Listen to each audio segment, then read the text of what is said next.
Hi there. This is Kevin Moffat with another Manna Nugget. Uh, I'm hoping these nuggets are blessing you and giving you deeper insights to things, especially of the creative and the creative motivation and how God can work with us in those functions. I'm hoping that you would go to my website, Manna Art, and enjoy that. I'll also see much more of what's going on, like with these pieces. That these are all spontaneous prophetic artworks, and you'll also find uh, prints available there of these pieces and many others. You also find acrylic flow paintings like the one that's right behind me, which are relatively recent and the first works that he's really enabled me to do in studio. When I've tried to do the spontaneous prophetic in studio, I found that years ago, it just doesn't work. It's not as fun. It's not as scary. And it's, you know, I understand what it is for me to do ministry with those images during worship. And I love doing that. But I also wanted to explore some other things as well, and that's what's going on with the acrylic flow paintings. You also find a link to Manna Silks, which is my commercial venture with silk scarves. I'm in about 50 stores in New England and looking to get in more. I do have a couple of reps to help me do that, and there's a full selection there. But also on the Manna Art site, there is dance shawls. And there are several different colors. They're large, very, very light shawls to dance with, and I think you'll be blessed by that. And there'll also be an area where you can talk to me about doing schools, and most of these nuggets are from the Kingdom Creativity Schools that I've done in the past, and certainly look forward to doing a lot more of this, because I'm looking for to help those with their creative understandings to uh, be pushed by God further and how they can get in touch with that. So those are the many avenues there. There's also, if you would consider going to patreon.com and looking up Kevin Moffat. Patreon is a website to help creatives get financing to do what they do. It's very costly to do what I do, and 98% of what I do is right out of my pocket. So it just really, I really need to, at this point, to get some help doing that. And that would really bless me if you could look at that and move forward in that. So this nugget is all about the knowing. And this is probably one of my most important teachings, because if we're to function in a level of creativity that is really what our hearts are seeking, and we have a hard time because we get all these other blockages going on that keep us from that. It's when you come into this knowing that the avenues of creativity are really much more deeply released. So here we go. Most of us know that the sound of a purring cat, what the sound of a purring cat looks like. This low, soft rumble beneath the calm breath of a cat is quite distinct. It can be very meditative to be in the same room with a cat while they're purring. Now, in your imagination, can you hear the sound of a lion purring? The lion's purring occupies the room. It just takes it right over and can be, for the most part, unnerving, because our understanding is like, oh, that's a lion. And really, it's much more than just another lion. But when you hear that of a lion purring in the spirit, it can speak volumes to you as you step into the realm of worship through the arts. There are distinct times when I'm ministering through spontaneous prophetic art during worship that I can hear his purring and it fills my being. It's like nothing, that's when his thumbprint is in my back. His hand comes into my back and pushes me forward. Here's a quote from Bill Johnson in Hosting the Presence. Do we ever truly understand what a face-to-face encounter does to us? In an instant, we know our sin. We know we're unclean and unworthy. And it seems at the same moment, we also come to know a wholeness and completeness. This is why intimacy brings healing, knowing God. Because thinking of him, thoughts about God are so vast and so deep that our own thoughts ourselves are lost in his vastness. We lose the controls of our issues. Then he can go to work. When we are humbled, he can go to work. Once you give him the steering wheel, then things change. Let go. You gotta let go. As important as getting back to the tree of life is our learning about and gaining more light that pushes back the darkness. Our aim is that when we enter a room, we turn on the lights. We come in with his light exuding from us. Our warfare should never come from a place of fear, but out of that place of relationship with God where we emit his light from our very beings. From that place where we hear him purr.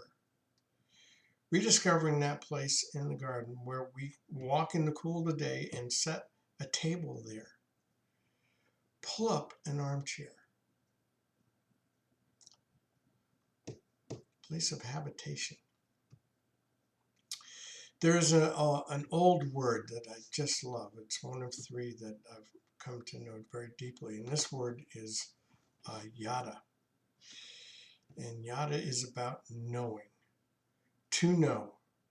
More than grasping concepts mentally. I would be gasping at the same time. It's an experience as part of knowing. We are not just talking about being experiential. A knowing common to that of a husband and wife, that you know each other. We just know who each other is. Moses had an experience that was an encounter that lasted, where he hadn't had this knowing before. His experience caused him to know. Moses was generally known as a prophet, mainly because of his relationship with God. It was so much more than that. Moses did not behave like what we generally expect a prophet to behave like. In his day or in ours, it was totally unique. Moses knew the Lord face to face. Moses was the first to experience God in that manner since Adam.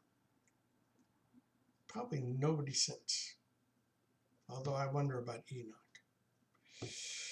Romans 12:2, we are transformed by the renewing of the mind.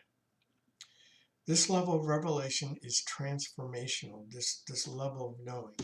It'll change every dynamic within you. Do you recall your first encounter with him? Or your first true revelatory word from the Lord? Wasn't it really transformational? Wasn't it really inspirational? Certainly, but more than that.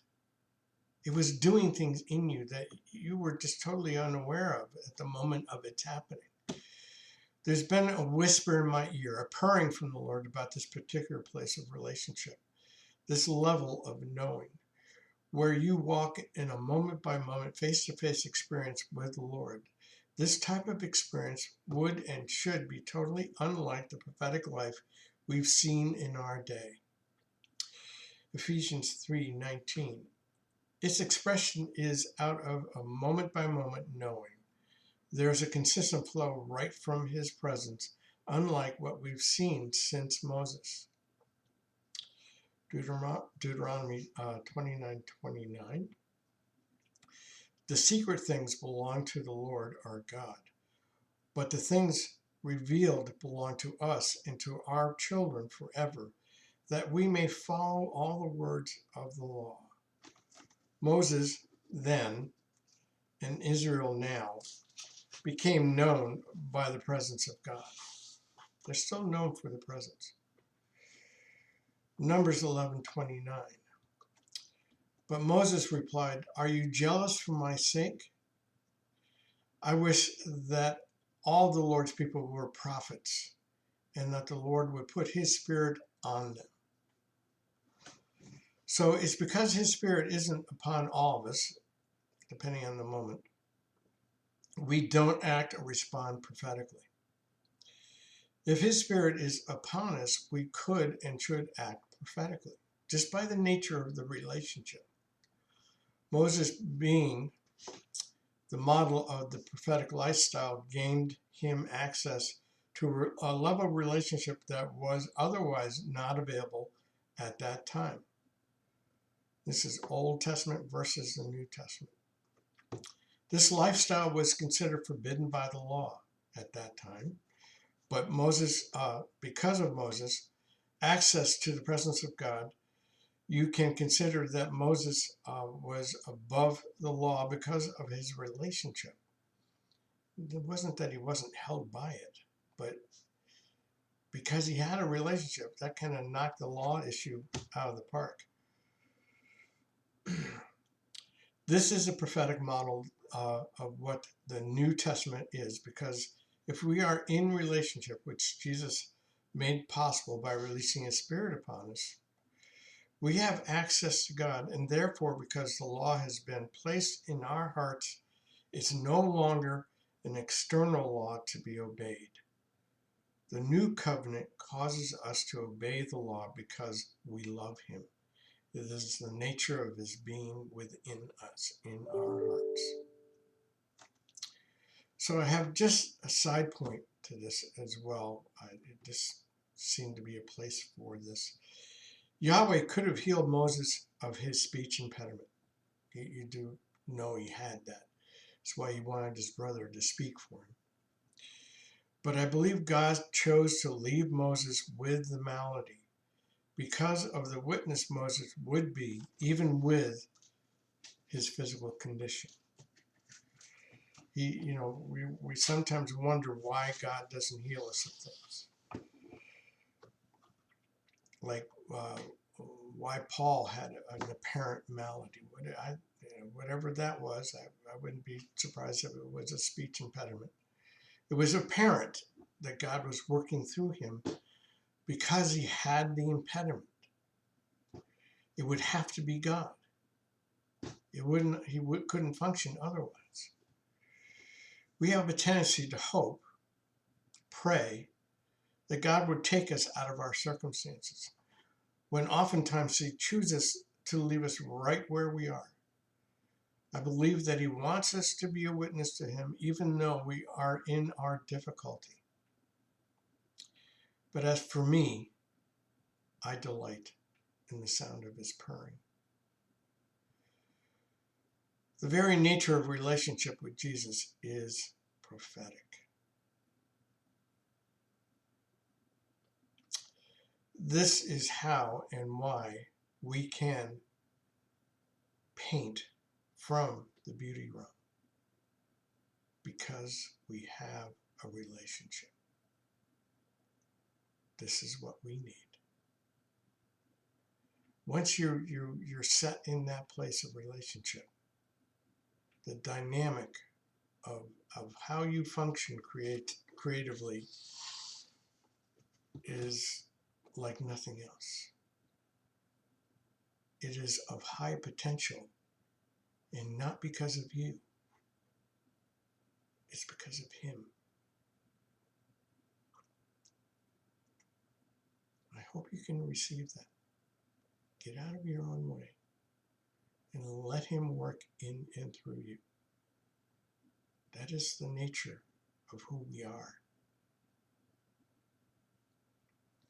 So bless you big in that.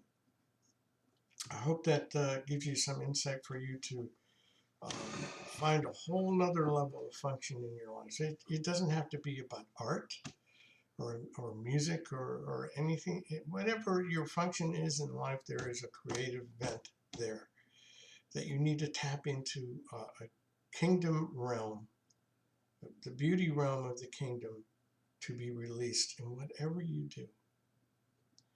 So please go to my website, Man of Art, and see if there's something there that would bless you, and we can send off to you. And also go to patreon.com. And if you would subscribe to this YouTube here right below the video, and give me a thumbs up if you so feel led. I would appreciate that. And it'll also give you a heads up when there's another video come out. So bless you, big. Talk to you soon.